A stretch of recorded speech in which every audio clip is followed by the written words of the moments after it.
Aquí las oportunidades son escasas y los desafíos abundan, pero la esperanza nunca se apaga. Las personas en condición de discapacidad llevan sobre sus hombros el peso de una lucha desigual. A pesar de las dificultades, sus ojos brillan con sueños que se rehúsan a abandonar. Quieren aprender, quieren crecer, quieren demostrar al mundo que su condición no define su capacidad de soñar. Estos niños, niñas, hombres y mujeres y por supuesto sus familias luchan por acceder a una educación que les permita ser independientes, que les dé las herramientas para alcanzar sus anhelos. Pero el camino no es fácil. Sin embargo, lo más admirable es su determinación. En medio de la adversidad, estas personas tienen una fuerza que inspira. Sueñan con ser médicos, maestros, artistas, emprendedores. Sueñan con un futuro mejor, donde puedan valerse por sí mismos, ayudar a sus familias. Sueñan con romper el ciclo de pobreza que los rodea. Detrás de cada rostro hay una historia de lucha, de resiliencia, de esperanza, y esa historia merece ser escuchada, apoyadas y celebradas. Muy buenas, bienvenidas, bienvenidos una vez más a este Puente de Concordia. Los que ya me conocéis sabéis que soy Perico Echevarría, periodista, director de la revista digital La Mar de Onuba, la revista de actualidad, cultura y debate, lamardeonuba.es, y que una vez más voy a ser la voz principal en esta entrevista de hoy de Puente de Concordia.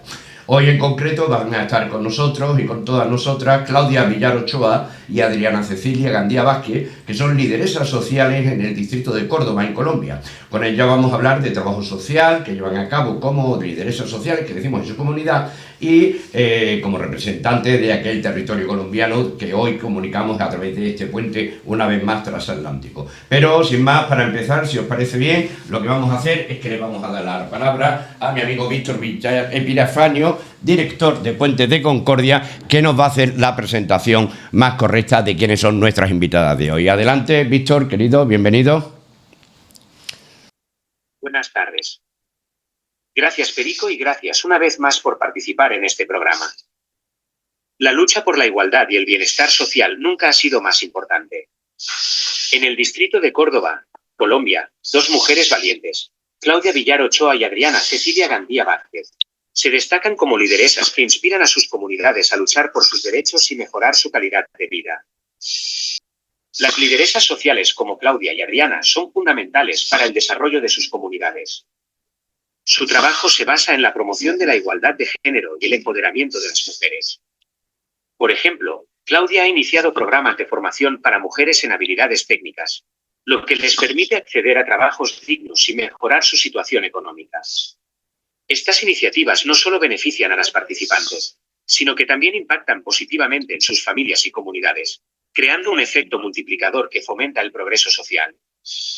Además, la colaboración entre las líderes y la comunidad es clave para el éxito de sus proyectos. Adriana ha fomentado espacios de diálogo donde los habitantes de Córdoba pueden expresar sus necesidades y preocupaciones. Esta comunicación abierta ha permitido identificar problemas urgentes, como la falta de acceso a servicios básicos. Gracias a sus esfuerzos, se han logrado implementar soluciones conjuntas que han mejorado la calidad de vida en la región. La conexión entre las líderes y la comunidad refuerza el sentido de pertenencia y compromiso hacia el cambio. En conclusión, la entrevista con Claudia Villar Ochoa y Adriana Cecilia Gandía Vázquez es más que un simple evento. Es una oportunidad para escuchar, aprender y contribuir a un cambio significativo. Las historias de estas lideresas reflejan el poder de la comunidad y la importancia del trabajo conjunto para alcanzar la igualdad y el bienestar social. Participar en este evento no solo enriquece el conocimiento sobre la realidad de Córdoba, sino que también se convierte en un acto de apoyo hacia quienes luchan por un futuro más justo. Bienvenidas a Puentes de Concordia, Claudia y Adriana. Os dejo con mi compañero Perico. Adelante, Perico. Pues, muchísimas gracias, Víctor. Como siempre, un abrazo grande. Bienvenidos de nuevo todos a Puente de Concordia. Y buenas tardes, Claudia y Adriana, desde el otro lado de ese puente allá cruzado el Atlántico en Colombia. No sé qué hora es allí, por cierto. Debe ser un poco más temprano que aquí, entiendo, ¿verdad?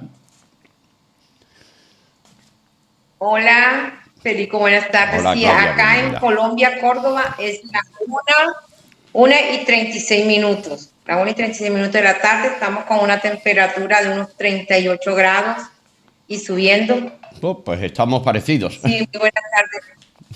Sí. Muy bien. Bueno, gracias de verdad, Perico, a ti y a Víctor por esta oportunidad de permitirme traer a mi territorio esta pequeña experiencia de servicio social, de trabajo social y comunitario. Pues muy bienvenidas las dos, porque esta es la casa de quien no tiene un techo poderoso en el que cobijarse cómodamente, como siempre le gusta remarcar a Víctor, y quizás hoy más que nunca esto sea así debido a las circunstancias que vosotras, como lideresas sociales allí en la región de Córdoba o la provincia de Córdoba en Colombia, estáis liderando. Hemos estado viendo, luego cuando editemos, la gente que nos sigue podrá ver también algunas de vuestras acciones y proyectos a través de vídeo. No sé quién de las dos, si nos puede hacer un pequeño resumen en concreto de cuál es la actividad exacta que desarrolláis.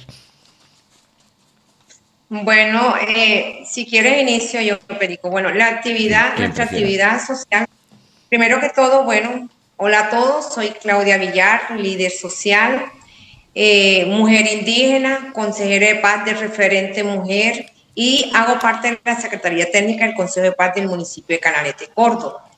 Mi incidencia personalmente y liderazgo acá en la parte norte de Córdoba se centra en tres ejes principales y fundamentales, como son el eje o componente mujer, niñez, adolescencia y juventud y discapacidad.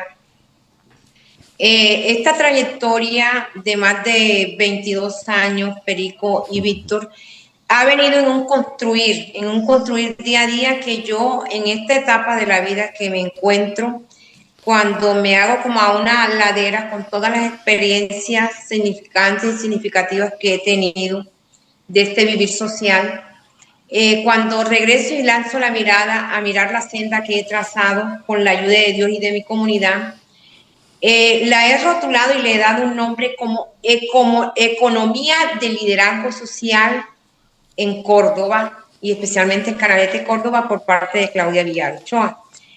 ¿Por qué una economía, Perico y Víctor? Porque para nosotros, para nadie es un secreto, cuando vemos las tablas y las gráficas de la economía, no son lineales, no son horizontales, o sea, tienen momentos de estabilidad, de pronto sube, baja. Bueno, así ha sido mi experiencia de liderazgo con estos tres enfoques que te compartía. Ha sido una economía en la que he aprendido a ser resiliente, economía en la que he adquirido herramientas para empoderarme y estar hoy en día en este aventurar, en este carrusel donde invité y enamoré a 4 compañeras más que estamos viviendo e iniciando una ruta.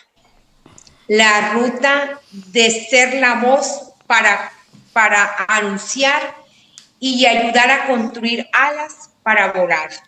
Entonces, en este caminar social, como te decía, de estos 3 componentes, como mujer, desde la experiencia que tengo, porque no me ha sido fácil el ser mujer en mi territorio por las incidencias y los diferentes factores violentos. A la edad, o sea, resumidamente, a la edad de 2 años y 3 días asesinan a mi padre. Jesús. Y desde allí empieza todo un desplazamiento y un caminar que forjaron la mujer que hoy ven hoy en día, no perfecta, con muchas estigmatizaciones, con muchas... soy una vasija que tiene muchas grietas, pero que en el transcurrir de la vida las he ido sanando, sellando, y me he sentido con la capacidad de dar a mi comunidad algo de lo que he aprendido en esa resiliencia. Entonces, como mujer he sufrido maltrato físico, intrafamiliar, he sufrido violencia de género, he sufrido estigmatización, discriminación laboral, abuso laboral. Entonces, por eso me incitaron, y en este proceso, como te decía, de incidencia de 2 comunidades religiosas, logré visitar todas las 161 veredas de mi municipio y los 11 corregimientos. En esa primera etapa, que eso fue alrededor de los 13 hasta los 15 años, eran en épocas de vivencias espirituales como era la Navidad y la Semana Santa. Ya allí se empezó a cultivar, o sea, con las comunidades, en ese abordaje espiritual, empezaba a escuchar sus necesidades, veía la precariedad de las vías de acceso, veía la falta de las necesidades básicas como salud, alimentación, servicio público, una precariedad que, o sea, no es nada contártela, sino que tú la vivas, que tú la vivas en carne propia. Entonces, desde allí empezó ese amor por el servicio, en cuanto al componente mujer y también el componente niñez, porque trabajaba con la familia, con las madres, con los niños, con los adolescentes, con los jóvenes, y escuchaba todas sus inquietudes y necesidades, y yo decía, yo tengo que hacer algo, yo tengo que construir algo y hacer algo y dejar una huella en mi territorio. Hablamos de un camino de además de resiliencia, de permanente resistencia, ¿no? Porque no es solo una vocación de ayuda o de servicio, sino además de respuesta ante lo que es una propia vivencia que te invita a que lo que yo misma he vivido no lo tenga que vivir otras personas, ¿no? Sí, sí. Y continuamos en eso, Perico, porque esto no es de acabar, esto es constante de esa lucha y esa resiliencia. Entonces, en ese proceso, al pasar los años, me encontré con una gestora social paisa, que los paisas se caracterizan por el amor al trabajo y por la ayuda mutua, a diferencia de nosotros los costeños. En los costeños prima más el amor propio de querer escalar pisoteando al otro. El paisa no, el paisa se rodea y se ayuda. Y amo mucho de esta cultura, o sea, esa es la belleza de mi país, Colombia. Hay una diversidad impresionante. Un sentido de la comunidad. Me encontré con esta amiga paisa que en su momento era gestora social y me invitó a acompañarla en esos 3 años de ese proceso de su labor social.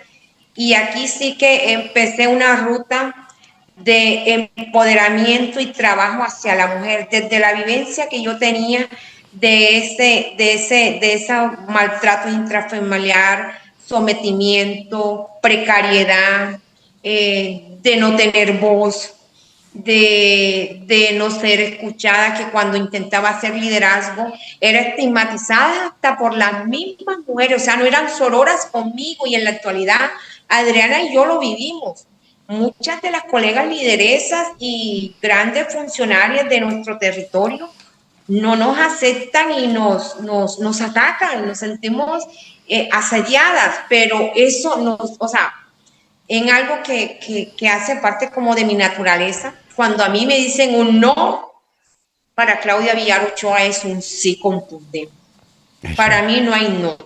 Entonces, iniciamos ese proceso con ella, visitamos todas las 161 veredas de nuestro municipio, los 11 corregimientos, socializando la ley 1257 del 2008, donde es un llamado a la mujer a respetarse, a amarse, a valorarse, a entender que no es un objeto sexual ni un objeto laboral para otro, sino que somos unos seres creados por amor, para dar amor, pero respetadas. Para compartir un Entonces espacio empecé común. esa aventura con ella y fue una experiencia muy bonita, Pedro. Hay una cosa, Claudia, antes de que sigamos, porque hablamos de liderazgo social, y claro, aquí en España habíamos perdido a Adriana, veo que ya está ahí, me alegra. Si voy a repetir la pregunta que acababa de empezar, por si quiere contestar ella, a lo mejor, porque estamos hablando de lideresa, de liderazgo comunitario. Aquí en España pues tenemos un concepto de liderazgo que tiene más que ver con la fama, con la capacidad de influencia, con tal, y entonces me gustaría que nos explicarais un poco en qué consiste el sistema de liderazgo comunitario allí en Colombia. Bueno, ¿Adriana o continúo yo? La que prefiráis, Adriana, si quieres, que parecía que tenía peor conexión, ahora que la tenemos, por lo menos, mientras esté. Es que vaya Adriana y ahorita continúo yo, que de pronto tengo un poquito de mejor conectividad. Vale, pues parece que se ha caído otra vez. Tenemos una mala conexión con este puente transatlántico. Así que te repito a ti la pregunta para que nos quede un poco claro la diferencia de cómo lo vemos desde aquí a este lado a lo que realmente es el trabajo comunitario que hacéis vosotros. ¿Qué es lo que se entiende como el sistema de liderazgo comunitario allí en Colombia? Bueno, acá en mi departamento, en Colombia, sobre todo en Córdoba, el liderazgo es eso, es ser la voz por los que no tienen voz. Los líderes en Córdoba somos profetas, nosotros anunciamos las lideresas, anunciamos, sobre todo las lideresas en Córdoba, y con esto no quiero estigmatizar ni atacar a mis colegas líderes masculinos, pero las lideresas en Córdoba somos profetas, anunciamos las verdades, defendemos los intereses y bienestares de nuestras comunidades. Y hay algunas que pues son más fuertes y yo diría en términos acá costeños, que no sé si me van a comprender allá, berraquitas que se atreven, como mi amiga Adriana, a enfrentarse en una actitud pacífica, pero también de resistencia. Aquí estamos y estamos dando la lucha. Ese contraste acá en Córdoba, Perico, este contraste de dos tipos de lideresas, o sea, hoy es bonito y es más, deben estar conectadas aquí con nosotros dos de las jóvenes que estudian conmigo atención integral a la primera infancia.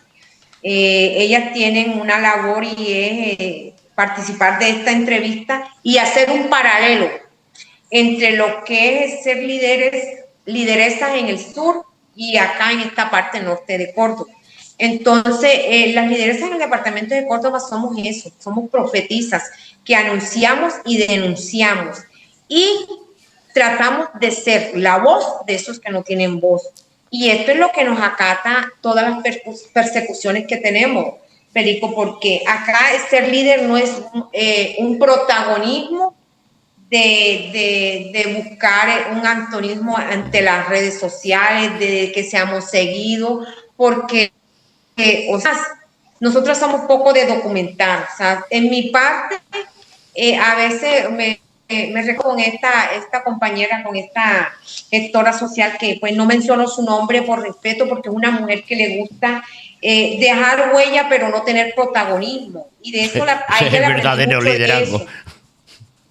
Sí, el verdadero liderazgo, de no tener protagonismo, sino dejar huellas. Tú sabes lo bonito y la satisfacción de ver cómo las personas les cambian su vida, cómo empiezan en otros entornos diferentes a progresar, a caminar, que estar dándote pecho, que si yo llevo una ayuda tomándome la foto y montándola en las redes, publicándola, no.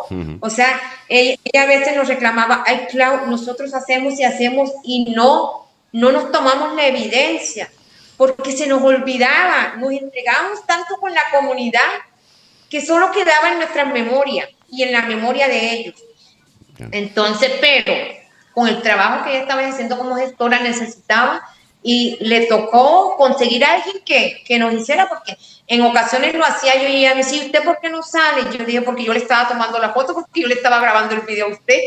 Entonces, oye, me decías, Claudia, o sea, perdona, y en esto invito a Adriana a incorporarse a la conversación, que había también unas ciertas diferencias, estabas diciendo, en cómo abordáis este liderazgo comunitario según la región en la que lo ejercéis, ¿no? Entonces, no sé, Adriana, bienvenida, a ver si tenemos suerte con la conexión. ¿Cómo lo ves tú esto? Bien ahí. Es decir, ¿cuáles son esas diferencias? Hola. Bueno, muy buenas tardes para todos. Encantado de tenerte aquí. Sí, te escuchamos perfectamente, sí. Pues, primero me presento, mi nombre es Adriana Gandía Vázquez, soy del municipio de Montelíbano, corregimiento de Tierra Adentro, uno de los corregimientos más golpeados por la violencia en Colombia. Fui víctima de reclutamiento forzoso siendo menor de 14 años, algo que me llena mucho de sentimiento y no me gusta hablar casi de eso. Por grupos ilegales al margen de la ley. Me hicieron forjar en mi carácter, me hicieron ser víctima, revictimizada, en una toma guerrillera en 2006 en el corregimiento de Tierra Adentro. tumbaron mi casa y nos hicieron desplazar a mi madre, a mis hermanos y a mí. De esto se empieza a formar el carácter de una niña que empieza ya a luchar para sobrevivir, ¿cierto? Sí, porque efectivamente creo que eres bastante joven, ¿no? Sí, tengo 36 años. Ajá. Los liderazgos en el departamento de Córdoba sí son muy diferentes porque a pesar de que Córdoba todo tiene un alto índice de violencia y de grupos al margen de la ley, para la parte donde yo me encuentro, que es el sur de Córdoba, se ve la marcación de la vulneración de derechos, el despojo con engaño, se ve el desplazamiento, el reclutamiento de niños y entran las empresas mineras a hacer daños en nuestro territorio, explotando así de esta manera las riquezas y dejándonos a nosotros solamente sin fuentes hídricas y con la total miseria, ¿cierto? Sí, hablamos como siempre del extractivismo, que se queda con la riqueza, mal paga a los trabajadores, genera beneficios y la riqueza propiamente dicha no se ve, ¿no? Y no se comparte. Sí. Y esto genera una respuesta social. Así es. Porque en Colombia hay leyes para todos, pero con demasiados vacíos que favorecen al dominante por lo regular, siempre, ¿verdad? Las mujeres en Colombia son de especial protección del Estado, pero siempre que denunciamos, o sea, denunciamos los atropellos que hacen con nosotros, las decisiones importantes del país las toman los hombres y nosotras no somos tenidas en cuenta por lo regular. Estamos hablando, Adriana. Estamos hablando en tu caso. Sí, te escuchamos bien, no te preocupes. Veo que en tu caso también, como el de Claudia, es el de la resiliencia más absoluta, el de no rendirse, porque hablamos de biografías que han estado marcadas por bastante sufrimiento, por decirlo de manera suave, ¿no? Y que sin embargo en ningún momento os ha tumbado o siguen ahí manteniéndoos en primera línea desde ese concepto de liderazgo comunitario como lo entendéis allí. Así es. Mi liderazgo, a pesar de que tiene similitudes con el de Claudia, porque sí, es alzar la voz por los que no tienen voz, también es muy cierto que mi liderazgo es un liderazgo más riesgoso por la parte en la que estoy en Córdoba y lo mío es la defensa de derechos humanos, aquí está mi gorra que la mantengo, el empoderamiento femenino. ¿Por qué? Porque hay muchas madres, cabezas de familia que por lo menos en el ejercicio del video que ustedes habéis visto, han visto, nosotros nos fuimos, pasamos derechos de peticiones, tutelas y con esto no conseguimos respuesta del Estado colombiano. Entonces, así, en la Constitución Política Colombiana, el artículo 37 dice que tenemos derecho a manifestarnos libre y pacíficamente, ¿cierto?, en territorio colombiano. De esta manera salimos a las calles a protestar a la altura del Chorro, a protestar por nuestro derecho vital, que es el derecho a la energía y al fluido eléctrico, ya que nosotros como madres solteras, cabezas de familia, pagábamos de renta, arriendo, no sé cómo le llamen allá, 250.000 pesos colombianos y el servicio de energía nos venía por 900.000, 800.000 pesos. Unas madres cabezas de familia, madres solteras cabezas de familia que trabajan por un día a día de 30.000 pesos y tienen 3, 4 y 5 niños, ¿cierto? Aquí tomamos la vocería, un grupo de mujeres y yo, y nos volcamos a las calles y tapamos una vía principal y no nos respetan el derecho a la manifestación pacífica y nos desalojan, nos quitan a la fuerza, nos tiran al UNDEM, Unidad de Mantenimiento y Sostenimiento del Orden acá en Colombia. Sí, lo que hacen hemos visto imágenes de represión policial potente. Sí, demasiado. Lo que hacen es maltratarnos. A mí me quemaron en el pie, no sé si puedo mostrar todavía la cicatriz de la quemadura, tengo fractura en la clavícula de eso, y muchas compañeras quedaron heridas por esa represión de ellos hacia nosotras. La alcaldía, como siempre, le dio prioridad a la empresa privada y a nosotras nos vulneró el derecho y no pasó nada, ¿cierto? Después de que pasa esto, de que nos volcamos a las calles, nosotras no nos rendimos, nos pegaron, nos quitaron, pero seguimos manifestándonos por más de 15 días, ¿sí? Nos infiltraron las protestas pacíficas, nos las infiltraron con personas de mala vida, ¿sí? Y nos infiltraron las protestas pacíficas, nosotros seguimos manifestándonos. Metiendo a gente que alterara desde dentro, ¿no?, la actividad que estaba realizando. gente mala alterando de adentro la actividad que teníamos, donde en esa actividad había mujeres, madres solteras, cabezas de familia, habían asociaciones campesinas, asociaciones de mujeres, asociaciones indígenas, asociaciones de comunales, ¿sí? Y no les importó y nos quitaron a la mala. Pero después de esta lucha conseguimos que nos bajaran en los recibos de la luz. Entonces, una lucha de resistencia y de resistencia contra el mismo Estado colombiano, un Estado que no nos está garantizando el derecho, un Estado que nos está vulnerando, nos está violando los derechos, ¿cierto? Y no nos garantizan por lo menos el sur de Córdoba, lo hablo en el Alto San Jorge, que es una parte donde somos productores de níquel, de carbón, minería como lo es oro, y no nos garantizan a nosotros una estabilidad laboral ni económica. Y de ahí, entonces, de esa manifestación pacífica, nace un movimiento de mujeres que consta más de 700 mujeres, que es liderado por mí, soy la representante legal de él, que se llama Movimiento Nacional Sindical Femenino Resiliencia. Con este movimiento, somos un grupo de defensoras que, donde nos solicitan, donde hay manifestaciones pacíficas, vamos a garantizar el corredor humanitario. De esta manera, apoyando la manifestación pacífica, que sí se puede, que sí es permitida en Colombia, y garantizando el corredor humanitario, de que pasen las ambulancias, de que pasen los carros de basura, de que pasen los alimentos perecederos, y de esta manera nosotros hacer presión para que de esta manera el Estado nos preste atención. Pero siempre seguimos siendo reprimidas.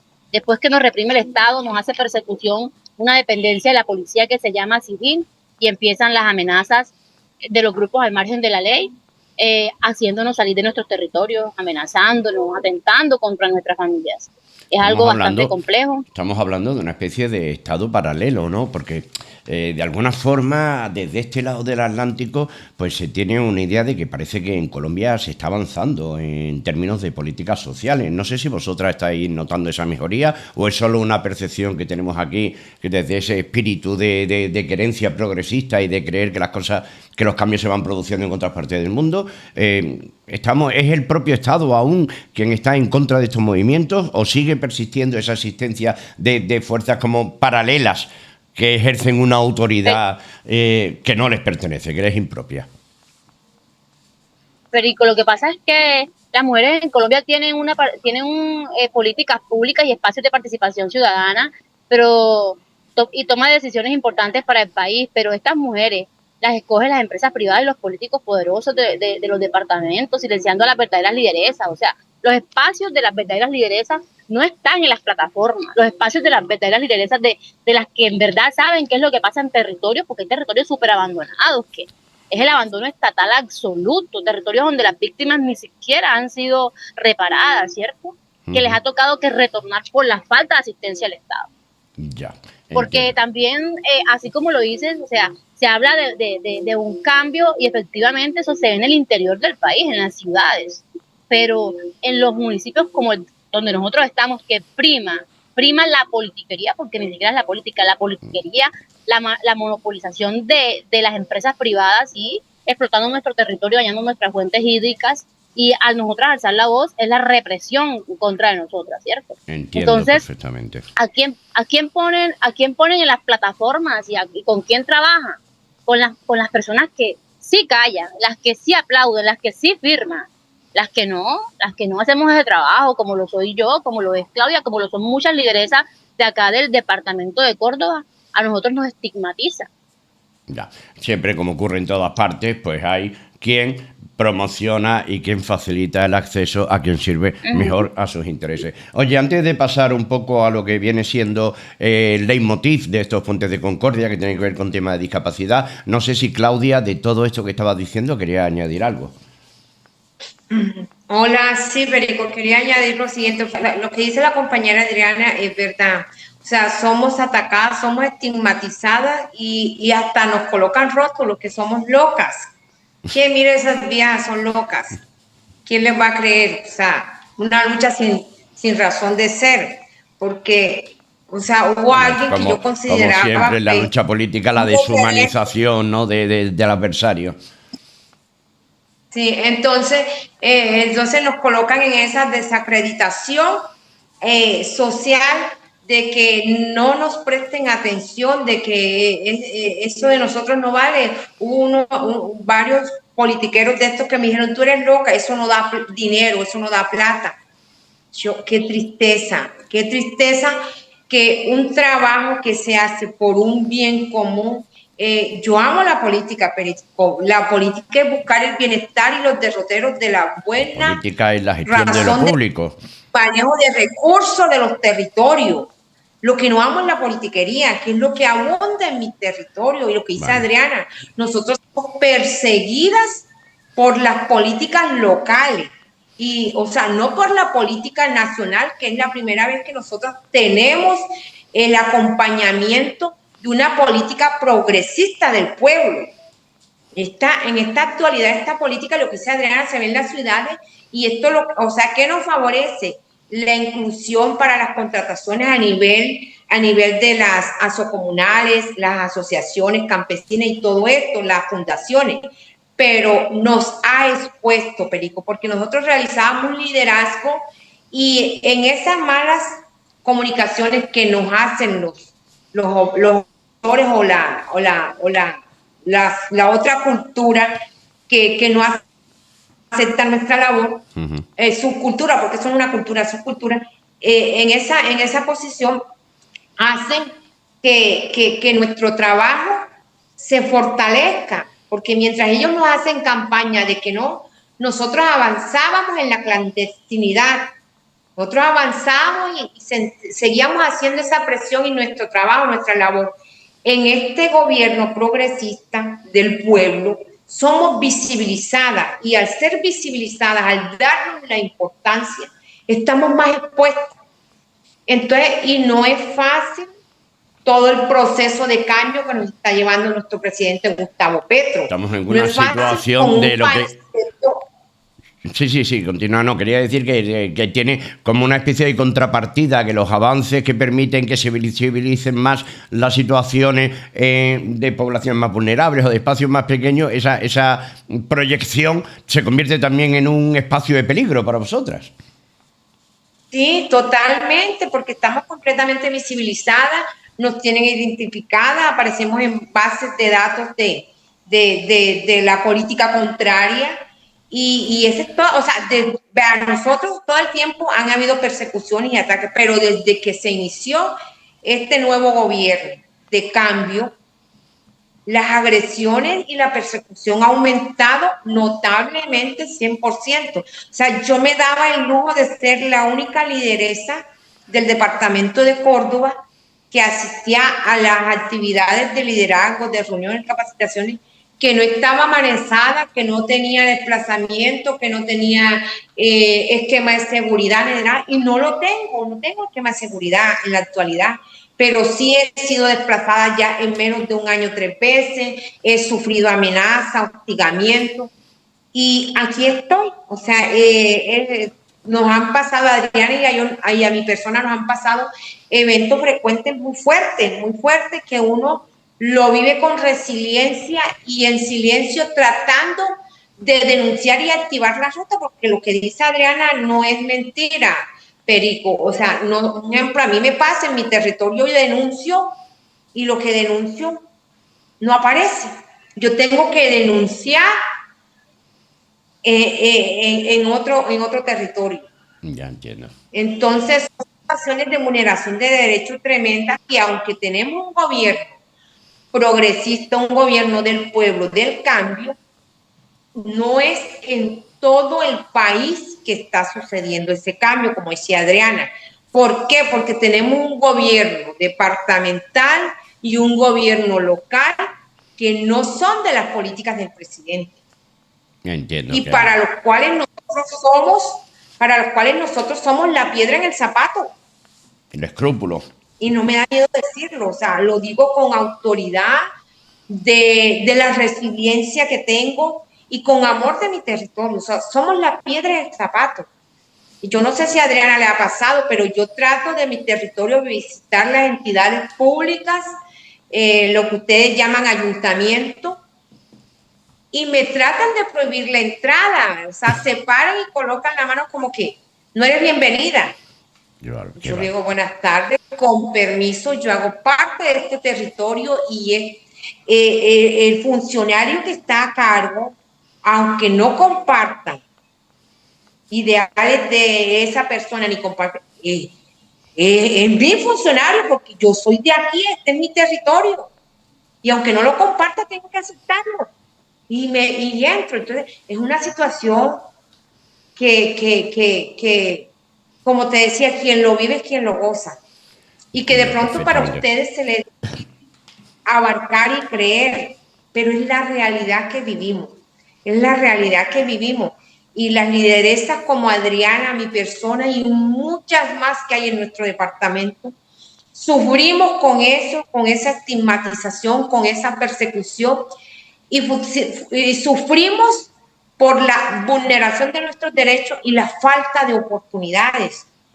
Cada una de nosotros, o sea, yo me recuerdo que hace unos meses atrás, donde yo estaba abismada en el dolor por todo lo que estaba viviendo, yo lloraba y yo les decía en la mesa de participación de las lideresas amenazadas y hostigadas por toda la situación que estaba viviendo, yo llorando les decía, me están quitando el derecho a trabajar.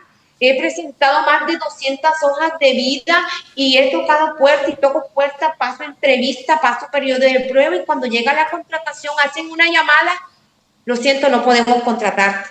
O sea, ¿qué es eso? O sea, Dios mío, y toda esta situación, yo lloraba y yo le decía, y yo tengo mucho para dar, yo necesito trabajar porque yo tengo 2 hijos que están en universidad, o sea, yo necesito y yo todavía estoy en ese tiempo de dar y recibir un recurso, pero no nos permiten.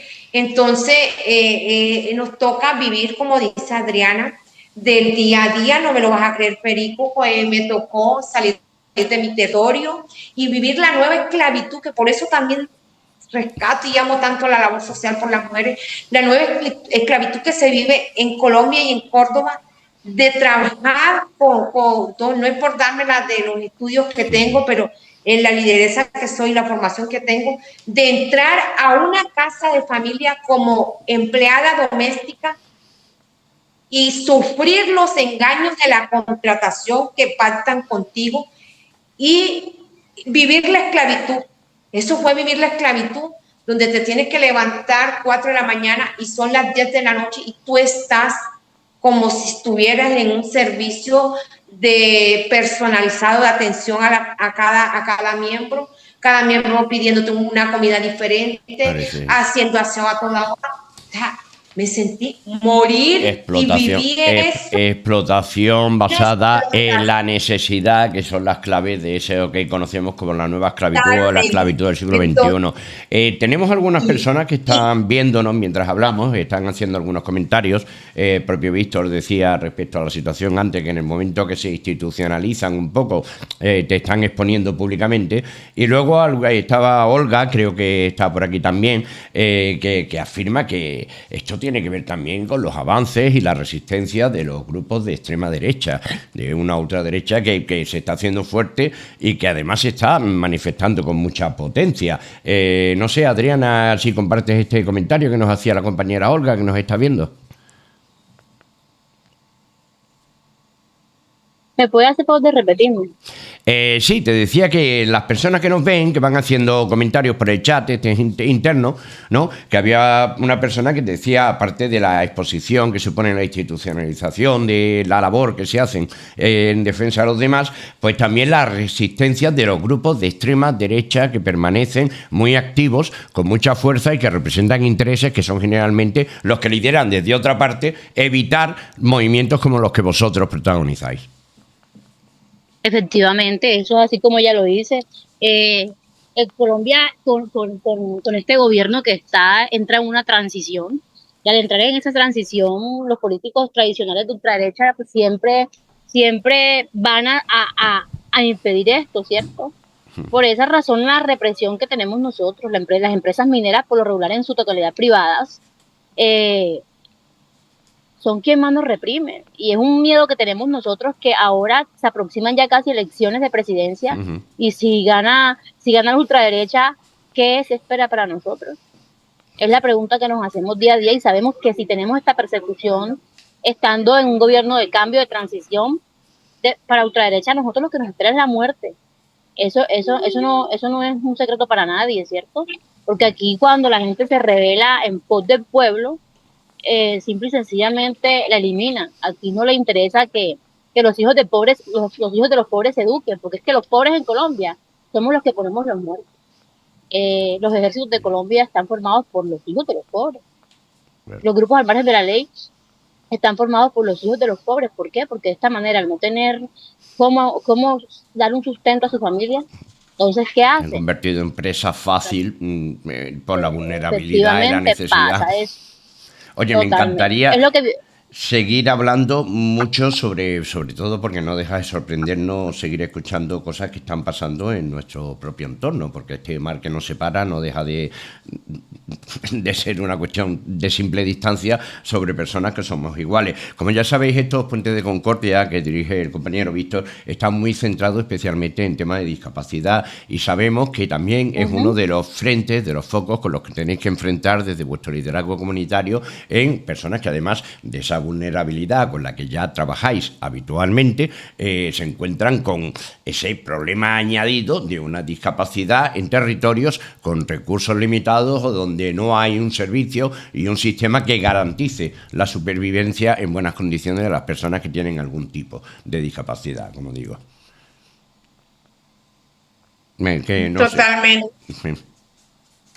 Perico. El enfoque discapacidad o esta población es muy vulnerable en nuestro territorio, y de manera especial en mi territorio. Tú lo has podido percibir en los videos que tenemos a través del trabajo que estamos haciendo en las redes, de toda la precariedad, el abandono y la falta de acceso que tienen toda esta población. Es una situación, o sea, si nosotros, Adriana y mi persona, nos ha tocado difícil, nos ha tocado ser resilientes en medio de la resiliencia, y nos ha tocado forjarnos de valor y colocarnos la coraza de la protección, definitivamente, de lo alto, de lo divino, llámese Dios, llámese cada quien desde la cultura que nos está escuchando, percibiendo, llenarnos de ese amor propio y cubrirnos con esa coraza de protección, porque realmente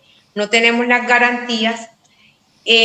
Imagínense esta población que, en mi caso, el 99% son analfabetas. Las personas en condición de discapacidad no tienen la formación adecuada. Que han tenido además una limitación al sistema educativo, entiendo. Totalmente. Y otro tema que ellos tienen, Víctor, Perico, y lo mismo Víctor, es que los cuidadores de estas personas en condiciones con discapacidad son adultos mayores que también necesitan cuidadores. Entonces, yo ya te lo hablo aquí, te lo hablo con amor, pero yo no, cuando yo hacía las visitas y estaba con ellos, cuando regresaba a mi realidad en mi casa y lo compartía con otras personas, con las compañeras, yo no podía. Es más, practicando el diálogo de esta entrevista con Víctor, yo no podía, y me ponía a llorar de esa sensibilidad, de ese dolor, de esa impotencia, porque es una impotencia que siento de ver que si nosotras estamos en el olvido, Perico, ponte a pensar cómo está esta comunidad. Entonces, de allí, un ejemplo, por experiencia propia, como te comentaba antes de estar al aire, que Dios me regaló la bendición, porque lo siento así como una bendición, de haber sido hermana cuidadora, de haber sido madre cuidadora, porque mis hijos no han fallecido. Por eso digo haber sido, porque ya mis hijos no necesitan ese cuidado ni están certificados como personas en condición de discapacidad, porque gracias al acompañamiento que le pude hacer y lo que le exigía las CPS, de brindarle la atención adecuada que ellos necesitaban para su tratamiento. Mis hijos hoy en día son jóvenes completamente independientes. O sea, como le decía, el mayor, una discapacidad adquirida al tiempo de nacer, por eso, por la falta de vías de acceso, de no tener buenos servicios de prestación de servicios de salud pública. Me sometieron a dar a luz un parto que era cesárea, y si me trasladaban eran 2 horas, carretera destapada, el niño moría, y me lo extrajeron de la forma más ordinaria y dolorosa, que me desmayé cuando extrajeron a mi hijo. Mi hijo lo tuvieron que reanimar, le faltó oxígeno, y consecuencia de eso, hipoxia. 2 lesiones neurocerebrales que inician en 1,5 centímetros en cada lateral de su parte encefálica y terminan en 0,1%, causándole retraso mental en 2º grado. Entonces, para mí esto no fue fácil. Luego el segundo, por toda la violencia de género que sufrí durante el embarazo, la violencia intrafamiliar. Tuve todo el embarazo hospitalizada, y mi hijo en ese tratamiento de desarrollarle, madurarle sus pulmones y tratar de salvar la vida, se le desarrolló una condición que se llama síncope. Los niños síncopes son muy inteligentes, sí, pero son muy tendientes a episodios de ansiedad y depresión. Entonces, colócate en mi lugar, tenía que atajar al ansioso y empujar hacia adelante al que tenía esa discapacidad intelectual de retraso. Entonces era un carrusel, más el liderazgo, más los problemas que tenía en mi día a día, una presión y una situación pues fuerte, pero que me forjaron, y yo con ellos creé un círculo, un macromundo que les decía yo a ellos. Yo a ellos les decía, este es nuestro macromundo. Manuel cuida a Juan, Juan cuida a Manuel, y Juan decía, Manuel y Juan cuidan a mamá. Y les decía, no, nunca les enseñé de que eran discapacitados, sino que les decía, ustedes son bendecidos porque tienen capacidades diferentes. Muy bien. Y me tomé esa tarea como docente de primera infancia, de enseñarlos en todas esas primeras etapas hasta los 7 años, de empoderarlos en ese amor a la educación, al aprendizaje, que hoy en día el que aparecía con las lesiones neurocerebrales creó nuevas conexiones, y su coeficiente intelectual es completamente normal. Está en 8º semestre de ingeniería civil, excelente joven en su parte académica, estudia becado, y el segundo también estudia becado en una muy buena universidad de acá del departamento. Y completamente que por esta labor social, pues prácticamente ellos pasan solos, y con toda esta persecución que yo tengo, y son jóvenes independientes. Entonces yo con estas herramientas dije, yo no puedo quedarme. Y también en el transcurso de eso, pues mi padrastro, que para mí es mi padre, le dieron 3 isquemias y perdió la movilidad de toda la parte izquierda de su cuerpo. Y también he sido su acompañante y cuidadora de él, de mi mamá, que también es una adulta mayor. Entonces, con toda esa resiliencia, y me queda tiempo para ser cuidadora, para ser líder, para esto, yo esto no me lo puedo llevar conmigo, o ser egoísta y quedarme callada. Que digo yo, Claudia, en ese sentido, si comparamos un poco desde este lado del puente, aquí en la España europea, para este tipo de situaciones, pues cada vez es decir, hay mayores subvenciones públicas, autoridades pendientes, e incluso las propias legislaciones se van adaptando para garantizar los derechos de las personas iguales, como tú dices, con capacidades diferentes, ¿no? Hablamos de las personas con discapacidad, claro, es decir, que tienen falta de movilidad o que tienen falta de autonomía suficiente, y eso se trata de garantizar aquí legalmente. Allí, ¿esto cómo lo lleváis? ¿Recibís ayuda estatal? ¿Apostáis también por cambios legislativos que garanticen estos derechos? ¿Recibís subvenciones? No sé, ¿cómo estáis en esto ahora mismo? Te he perdido la voz, Adriana. Digo, Claudia. Hola, yo estoy acá. Vale, pues si me respondes tú, que había perdido la voz de Claudia, Le preguntaba que al respecto de toda esta labor que hacéis, como, aparte de lo que es la lucha propia ciudadana con las personas vulnerables, y habíamos abierto el capítulo de las personas con discapacidad. Le comentaba a Claudia que aquí en España, pues por ejemplo, esto se está, y en Europa especialmente, pues cada vez hay más legislación que garantiza los derechos de las personas con discapacidad, que fuerzan a los estados a asumir una serie de responsabilidades y compromisos, y también a liberar fondos públicos para que este tipo de ayudas y de garantías se conviertan en un derecho, ¿no?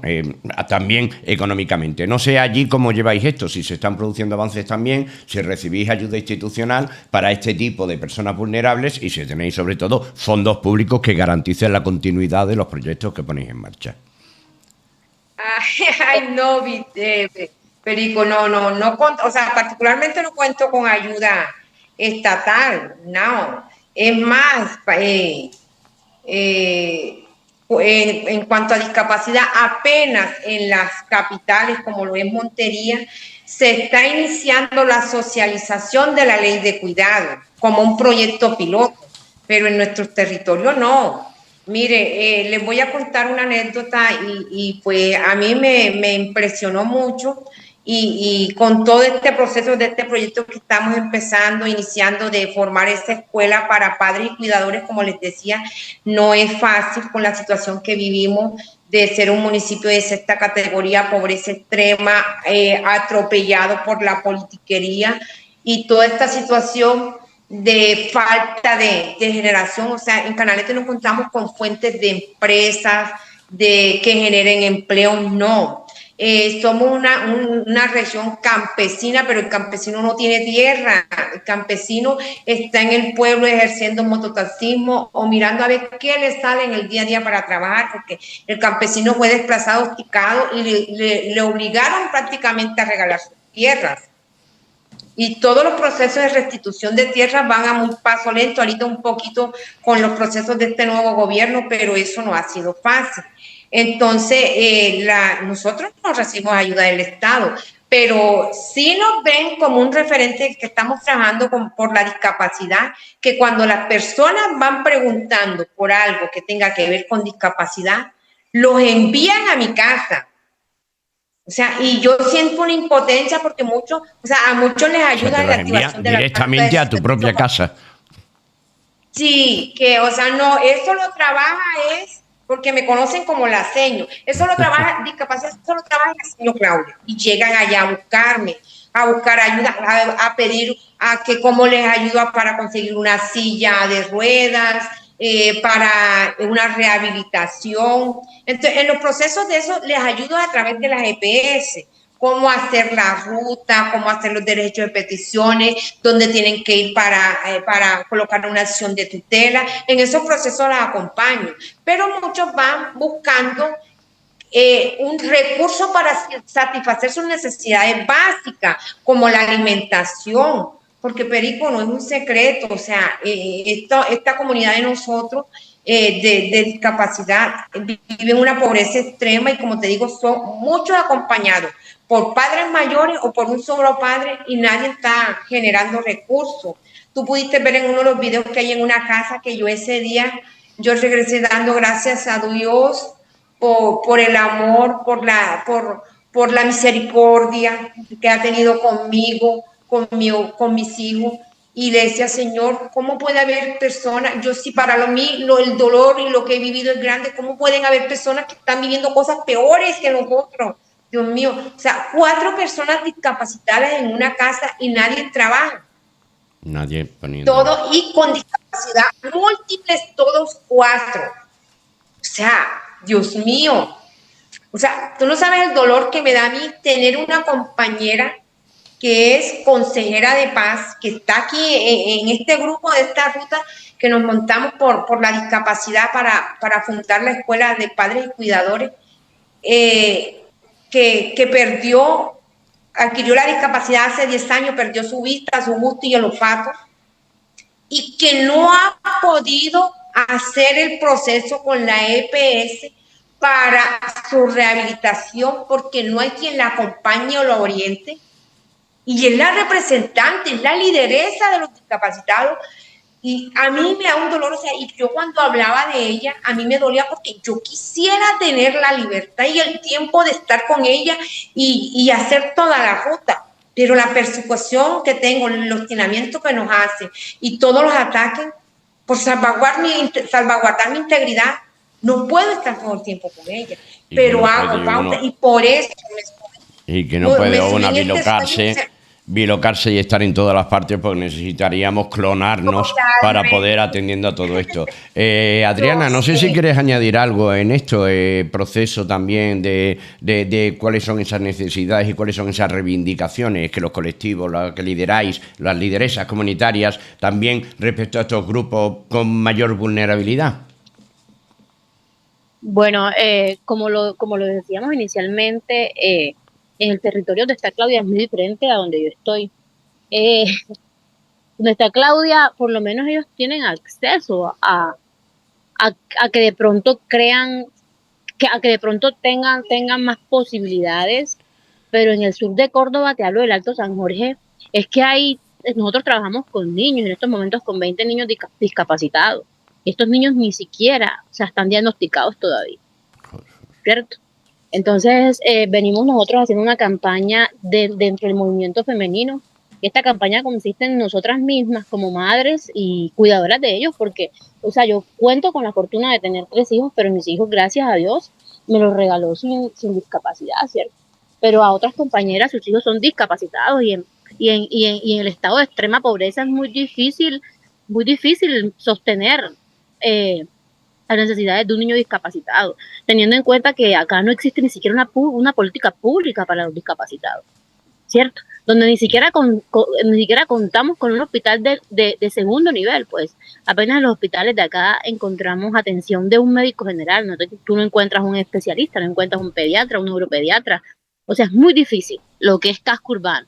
Y si hablamos de la zona de veredal, que es en la que nos estamos encargando nosotros de hacer este trabajo, de caracterizarlos, es todavía más difícil porque con las empresas mineras llega la contaminación y nos hemos dado cuenta que gracias a la explotación de carbón a cielo abierto, gracias a la contaminación y a todo lo que estos exponen a las comunidades. Directa con esa agresión al medio ambiente, con la evolución y desarrollo de las personas, claro.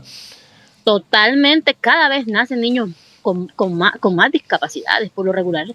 Sí me gustaría como suministrarles un video, o sea, es que pobreza extrema, ya yo eso diría, Colombia en ese sentido, bueno, o sea, yo diría que de cierta manera de lo que yo les estoy hablando es una cosa muy paralela a la pobreza que se mira en el África. Estoy hablándote de las zonas veredales, la zona zona rural del departamento de Córdoba. Uh-huh.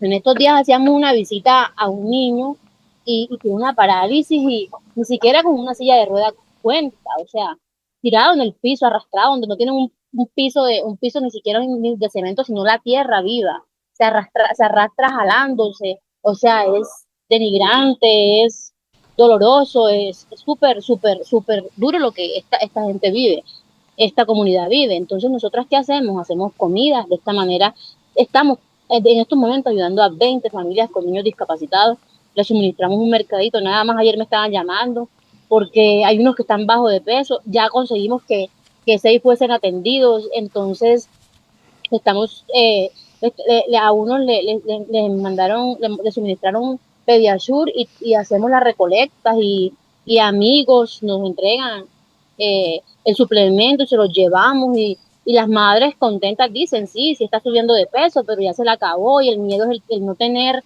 el nosotros no poderle suministrar lo otro. Es bastante duro. O sea, acá simple y sencillamente no hay una política pública para discapacitados y los discapacitados no tienen acceso a atención a la salud de esta manera, los que están en zona rural. Entonces, la situación de ellos acá es demasiado compleja.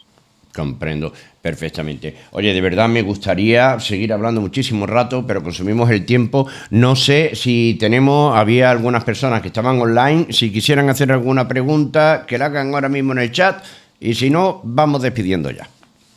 Pues nada más, entonces de verdad que nos gustaría muchísimo seguir hablando porque hay tantas cosas que contar, pero nos ha sido un auténtico placer tener aquí como ejemplo de resiliencia, resistencia, de un concepto de liderazgo muy distinto al que vemos a este lado del puente, ¿no? Que creemos que el liderazgo es ser un influencer en redes sociales, y el liderazgo real es el liderazgo comunitario, el que mueve a las personas, el que protege al prójimo y el que defiende los derechos humanos y los derechos de todas las personas en plano de igualdad, sea cual sea su condición. Claudia Villar, Adriana Gandía, muchísimas gracias por haber cruzado este puente de Concordia. Esperamos que volvamos a hablar en alguna ocasión y que os haya sido un ratito agradable estar aquí con Víctor y conmigo.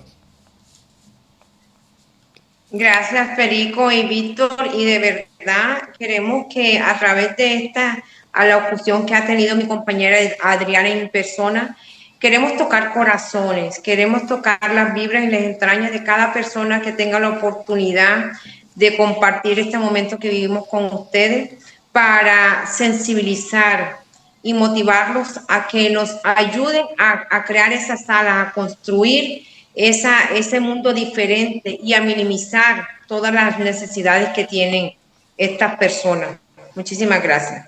Pues lo dicho, muchísimas gracias a las dos. Y nosotros, pues, volvemos a tener... No sé si querías añadir algo, Adriana.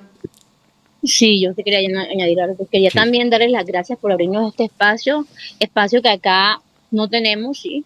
De esta manera, mostrarnos, visibilizar y mostrar en realidad la verdad de lo que está pasando en nuestro departamento con las lideresas. Darle gracias también por abrir las puertas sin ningún prejuicio ni interés, y darnos la oportunidad de mostrar lo que pasa en el sur de Córdoba, en realidad sin escativar ni estigmatizar ni nada. Pues muchísimas gracias a vosotras. Lo dicho, este puente permanece abierto y cuando queráis volvemos a hablar y volvemos a poner encima de la mesa. Vamos a tratar de darle toda la difusión posible, que llegue al máximo de personas, y que esa ayuda que estáis solicitando, que no tiene que ser solo material, que sí tiene que ser política. La política es la gestión de lo público, y esto se hace siempre desde las bases comunitarias, desde el pueblo, que como dicen ahora, también les gusta tanto decir el pueblo salva al pueblo, pues el pueblo también tiene que ser quien reivindique para el pueblo. Muchísimas gracias a los dos. Y nos vemos próximamente en otros puentes de Concordia. Víctor, Adriana, Claudia, hasta la próxima.